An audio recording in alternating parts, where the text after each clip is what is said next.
ప్రభుత్వ రంగ టెలికాం సంస్థ బీఎస్ఎన్ఎల్కు నష్టాలు తగ్గుముఖం పట్టాయని కేంద్ర ప్రభుత్వం పార్లమెంటుకు తెలిపింది.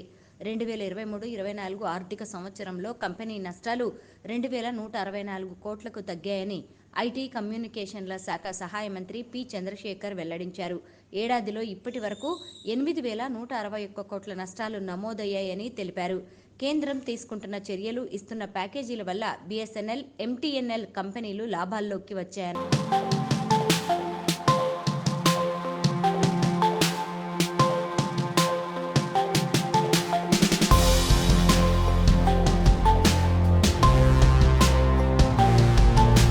ప్రభుత్వ రంగ టెలికాం సంస్థ బీఎస్ఎన్ఎల్కు నష్టాలు తగ్గుముఖం పట్టాయని కేంద్ర ప్రభుత్వం పార్లమెంటుకు తెలిపింది.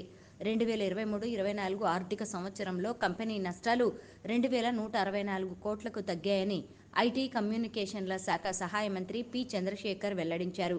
ఏడాదిలో ఇప్పటి వరకు 8,161 కోట్ల నష్టాలు నమోదయ్యాయని తెలిపారు. కేంద్రం తీసుకుంటున్న చర్యలు, ఇస్తున్న ప్యాకేజీల వల్ల బీఎస్ఎన్ఎల్, ఎంటీఎన్ఎల్ కంపెనీలు లాభాల్లోకి వచ్చాయన్నారు.